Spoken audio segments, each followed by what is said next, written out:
Welcome back to the Snowpoint Cast. Today we're going to be going over a deck from RS to PK. We're going to be going over Banette EX. So let's get right into it. So starting off with 4 Shuppet. Shuppet's got 40 HP, which is kind of low, not amazing. It means you get 2 shot by Arcanine on the bench, which is kind of bad. But single retreat, a resistance to fighting, and a weakness to darkness. Ascension on this Shuppet is the reason you play it. Really good attack. So Ascension for 1 color, search your deck for a card that evolves from Shuppet and put it onto Shuppet, and then shuffle your deck. So this lets you search for a Banette EX, and it makes that HP a little bit less of an issue because you can attack going first in this format. So being able to just Ascension into a Banette, even if you're taking damage at that point, Banette kind of benefits off of that. So Ascension, definitely a really solid attack. Tackle, kind of niche attack as well. For a Psychic and a Colorless to do 20, you can attack with that. If you're attacking with Tackle, you're in a pretty dicey spot though. I would almost always, I probably only tackle if I know that I have 4 Banette priced. And even then, you're probably not winning that game. Okay, so getting into the main attack of the deck, Banette EX. So super solid card. It's got 90 HP, a single retreat, keeps that resistance to fighting and weakness to dark. The Pokemon power on Banette EX is called Shady Move. So once during your turn, you can, if Banette is your active Pokemon, you can move a damage counter somewhere on the field to another part of the field, either from yours to theirs or from theirs to another part of theirs. Usually you want to be healing your own Banette EXs, but there are some situations when you just want to control the damage on your opponent's board. But yeah, so Shadow Chant is the attack on Banette EX, really solid attack as well. So for a Psychic and a Colorless, it does 30 and then 10 more damage for each supporter card in your discard pile. So a lot of the deck is going to be based off this attack. This is your main attack, and it's a really solid attack. You can start swinging for 90 on like within the first 4 or 5 turns of the game, which is kind of insane. For 2 energy especially. So really solid attack, and within rotation of a bunch of Banette EXs, it's possible to just keep your Shady Moves going. Shady Move is actually like a big part of your damage as well, because 90 is decent, but it doesn't kill a lot of like the big stuff in the format, like the stage 2s. So you have to manipulate damage with Shady Move a little bit, but kind of a spicy main attack on the deck. I really do like Banette EX as a card. And so you also play 2 Sableye. So Sableye is to help the Shadow Chant. Oh, Shadow Chant? Yeah, Shadow Chant. So it's got a Poke Power called Excavate. 60 HP rather first, single retreat, resistance to colorless, and no weakness. So Excavate the Poke Power. Once during your turn before you attack, you can look at the top card of your deck, put that card back on top of your deck or in your discard pile. Great if you top deck as a supporter, and even if not, knowing your top deck is really good as well. And just a really nice card to have, especially when it has a lot of synergy with the deck. This card also has kind of a really cool attack as well. I would be aware of this attack just because there are some situations where it can just win you a game outright. So disable for 1, it does 10, and then choose one of the defending Pokemon's attacks. Your opponent can't use that attack during your opponent's next turn. So this can be really good if your opponent is trying to like clutch stall you, because Sableye has a resistance to colorless. So you can just disable, stop, clutch. I mean, it depends if you're already clutch stalled, but it just forces them to have something else active, or anything that just has 1 attack. If you just disable that attack, it means they have to, it forces them into another option, which is kind of cool, especially when you can use disable like every turn. Okay, so you play 2 Holon's Magnemite as well. So this is mainly just energy. Holon's Magnemite's got 40 HP, a single retreat, resistance to grass, and weakness to fire. Doesn't matter because you usually shouldn't have this on the board unless you like start it. And linear attack I'm not going to talk about. I guess you can use linear attack because we play rainbows. But so Holon's Magnemite works a little bit like this. Let's say you did start a Holon's Magnemite, and then I got another one in my hand. If I wanted to attach an energy, it'd be colorless, so it'd be pointless, but I would attach it like this. That's how the pro players do it. And then just an energy like that, and then all of a sudden, Holon's Magnemite turns into a colorless energy instead of its original being as a Pokemon. So kind of a cool card there. The reason you play that is just because you can search a lot of basic Pokemon. Like you play 4 Holon Mentor, and being able to mentor for an energy attachment is actually just really, really solid. Okay, so we also play 1 Girafarig, getting some of the tech cards here. So you play 1 Girafarig. Girafarig has got 70 HP, a single retreat, and a weakness to Psychic. Rear Sensor is the body, and that's the reason that you play it.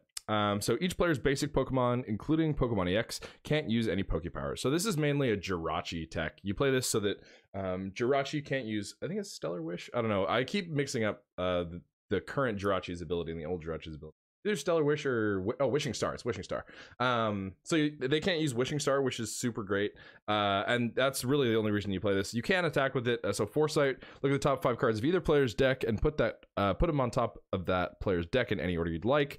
And then Disorder for a Psychic and a Colorless does 20. If the defending Pokemon has any special energy cards attached to it, the defending Pokemon is now confused. Actually, that is kind of an interesting niche attack that is useful in some situations, especially against like a big EX.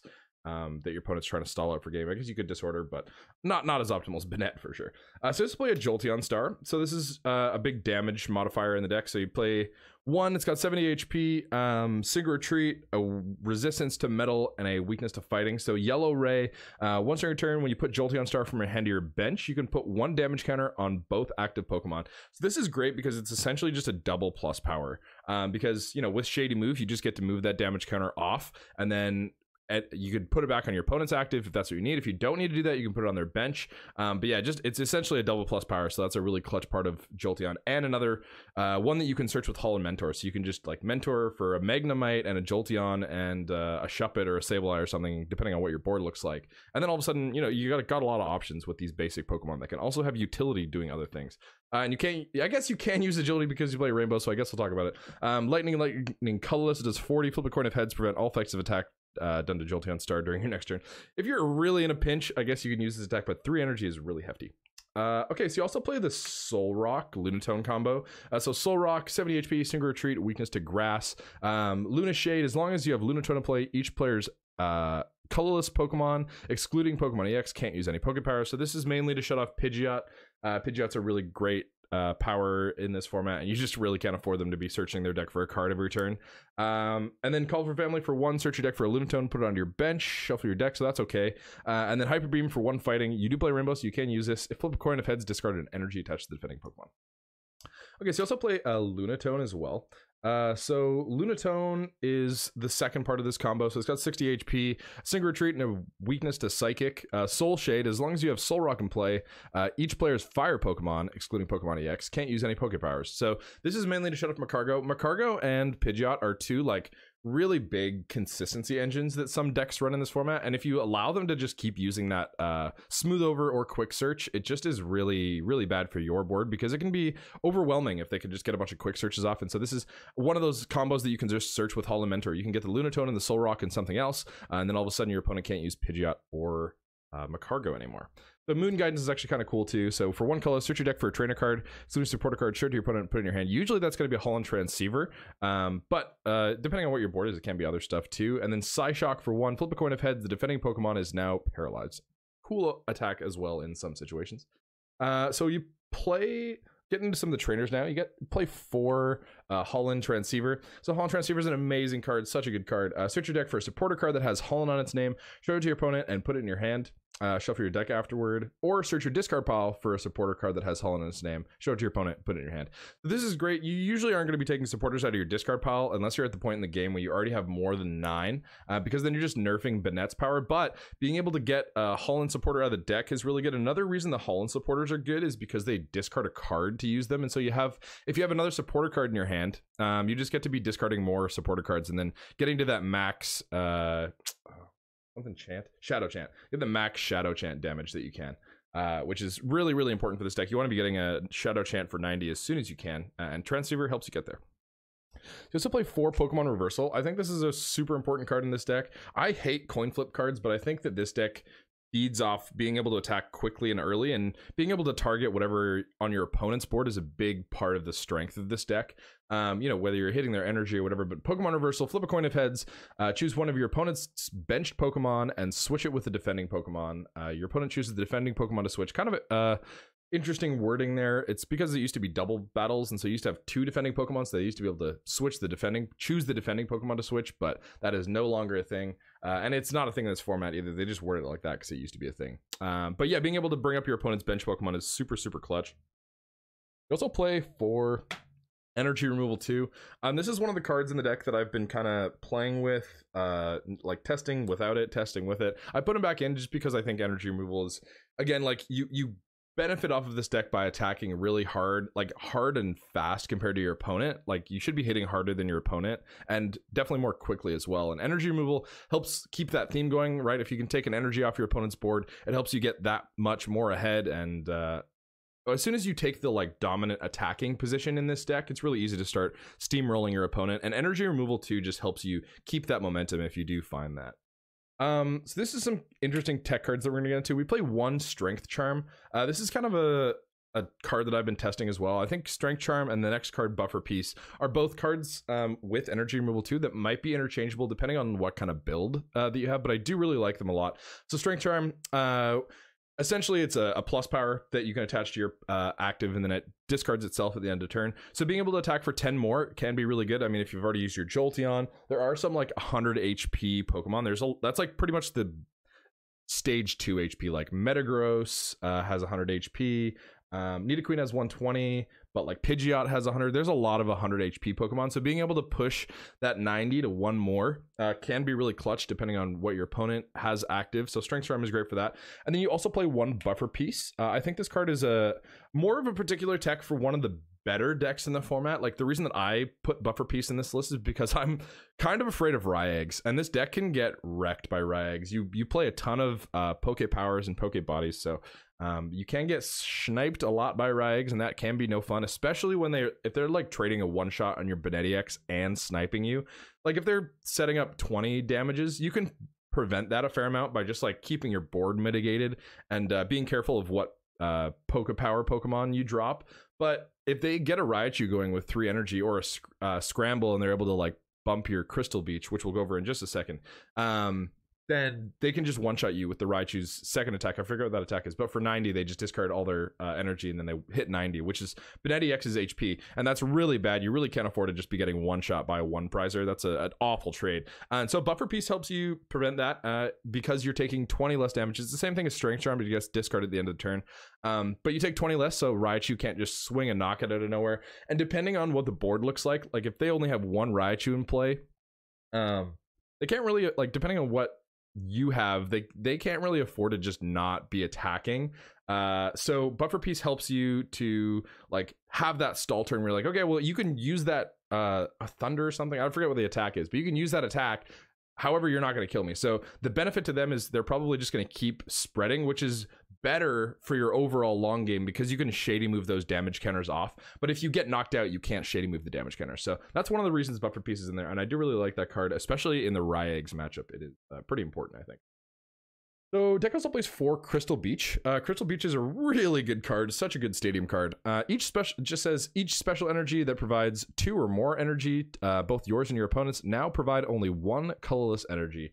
So this is awesome because double rainbow energy and scramble energy are both really powerful cards in this format, and being able to just shut those cards off to colorless energy is amazing. It just means that stuff like, you know, Raichu can't hit you with that. Oh, Thunderous Noise? No, it's not. That's a Thunderous EX attack. Whatever the second attack that has Metallic Thunder. Metallic Thunder, that's what it is. I knew I was going to remember it. Well, they can't hit you with a Metallic Thunder with a scramble unless they also find that stadium bump.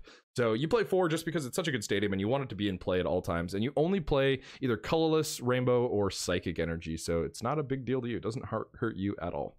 So getting into some of the supporters here, you're gonna play 4 Rockets Admin. Rockets Admin is such a good card. Each player shuffles his or her hand to his or her deck, and then each player draws for their prize cards left.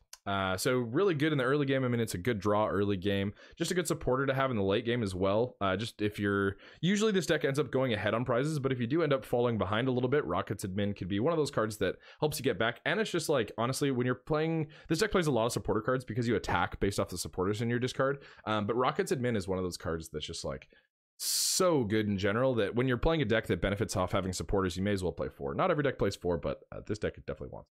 You also play 4 Holon Mentor, just in that same frame of mind of consistency with your supporters. Holon Mentor, probably the best Holon supporter and a really solid card in this deck. Discard a card from your hand. If you just can't discard a card, you can't play this card. Search your deck for up to 3 basic Pokemon with 100 HP or less. So that searches for all of your basics. So like I said, there's a lot of cool combos you can do. Like you can grab a Shuppet, a Magnemite, and a Girafarig if you see your opponent starting a Jirachi, or if they have like a Pidgey on the board, you can get like Solrock, Lunatone, and a Shuppet, or a Sableye as well. Kind of really depends on what your opponent's board is, but it gives you a lot of options in what you want in your early and even mid game, because you can grab those Magnemites as energy and the Jolteon as well to be able to buff your damage. So really solid card in this deck, and I think 4 of it makes a lot of sense. This deck also plays 4 Steven's Advice. Steven's Advice is a really underrated supporter in my opinion. It just plays 4 just because, you know, you're playing out a lot of the cards in your hand. This deck plays a fair amount of trainers that you can just play. there are some supporters too, but like you play a lot of Holland supporters, so you can discard those cards from your hand as well, and then draw back up with Stevens. So Steven says draw a number of cards equal to the number of your opponent's Pokemon in play. If you have more than 7 cards in your hand, you can't play this one. So just really good draw. Usually you're netting like 4 to 6 cards of Steven, but it really depends on the board. Usually you're drawing decently off of a Steven for sure. Okay, so getting into some of the one-up supporters. So you play a one-up Holland Adventure. Just with Transceiver, it's good to have a card that just lets you draw some base cards while discarding a card. Again, discarding supporter cards is really solid, but being able to search for a card that just raw draws you cards, because sometimes Steven's advice, if you have too many cards in your hand, can't get you there. Or if you want to keep some of the cards in your hand, you don't want to Rockets admin for an entire fresh hand, or like if you're low on prizes, let's say you're down to like 3 or 4 prizes, admin's not a really great option. Adventure can be that good option that you just, you know, draw 3 cards is decent, and being able to discard 1 is good for thinning as well. Let's play one Holland Scientist. So Holland Scientist is a super solid card as well, just in with that Holland vibe. Being able to discard cards is really solid, but it is really good in some situations as well, like if your opponent has a massive hand and you don't have a significantly great hand. So you discard a card from your hand and then you draw equal to the number of cards in your opponent's hand. So if they're playing a deck like Metagross draws a ton of cards in a turn, and sometimes it doesn't always use them, so it can just like stack fat hands, especially in a format with lots of Steven's advice. I think Holland Scientist is a really solid one of in any deck playing Holon Transceiver. We also play one Scott. Scott has got a couple uses in the deck. So Scott says search your deck for up to 3 cards in any combination of supporter, stadium cards, and then show your opponent, put them in your hand. So this can be great because, you know, you can set up your turn to be hitting for big damage with Banette X. Like you can Scott for like 2 Holon Mentors and a Crystal Beach, let's say, for example. And then next turn you get to Holon Mentor a Mentor. So you're getting 2 supporters in the discard instead of just 1. But yeah, getting that stadium is really good as well. Crystal Beach is really solid. You only play it as a one-of because you do play a lot of other supporter cards as well. But I think Scott is a one-of just to be able to find that stadium. It can stack your hand as well, right? Because like you go Scott, I'm going to get a Mentor, an Adventurer, and an Admin. And then all of a sudden you have supporters for 3 turns as well. So it can be a really good card, and I do really like Scott a lot. So this deck also plays one Castaway. So the Castaway is just for the tool cards, really. It's nice because Castaway lets you also, so it searches your deck for a supporter card, a Pokemon tool card, and a basic energy card. So it can be nice for finding basic energy. You only play 3, but it can be good to, you know, be able to search a basic energy when you need to. But the main reason for that is the tools. Like I said, there are some certain situations where you want to do just 10 more damage or take 20 less damage. And being able to find another supporter card is really good as well. Like I said, the main point of the deck is to get supporters in your discard, and anything that gets supporters into your hand just helps you get them into your discard for sure. Okay, so getting into some of the energy in this deck, we're going to play 4 Rainbow Energy just because you benefit off of having the damage tick on you because of Shady Move. Really never a bad thing. You actually benefit from it because you just get to drop it on your opponent. And Rainbow Energy, as long as you have Banette that you're attaching it to, essentially says, you know, just drop that damage on your opponent's board instead, which is really, really solid. And I think Rainbow Energy makes a lot of sense as a 4-of in this deck. You also play 3 Psychic. So I think, you know, you could up this a little bit, but I think with, you know, 7 basic energy, you only really have 3 Banette in play, sometimes 4. But like 7 basics, and then you also play the 2 Holland's Magnemite, and you also play 2 Warp Energy. So I think that's a ton of energy. It's like 11 energy in this deck, and you only really attack for 2, so seems like a fair amount. I mean, I could see 1 more Psychic, I think, in this deck. Maybe could be using 1 more Psychic, but other than that, I think the energy line is pretty good. 2 Warp Energy is super solid as well. So Warp, whenever you attach it to your active Pokemon, you switch with your bench Pokemon, so that's great to get multiple Shady Moves off in a turn, because you can Shady Move, Warp to another Banette if you have it loaded, Shady Move off of that one, and then you're, as soon as you start like switching your Banettes, when you start having that extra energy to just be like, I'm just going to retreat this Banette, or like I'm going to warp this Banette to hit something else, that's when you can start being really aggressive against your opponent. And Warp definitely helps you fit in with this deck's aggressive strategy. Okay, well, this has been Banette from RS to PK. If you have any questions about the deck, feel free to leave them in the comments below, and I'll do my best to get to them. But thanks so much for tuning in, and we'll see you next time.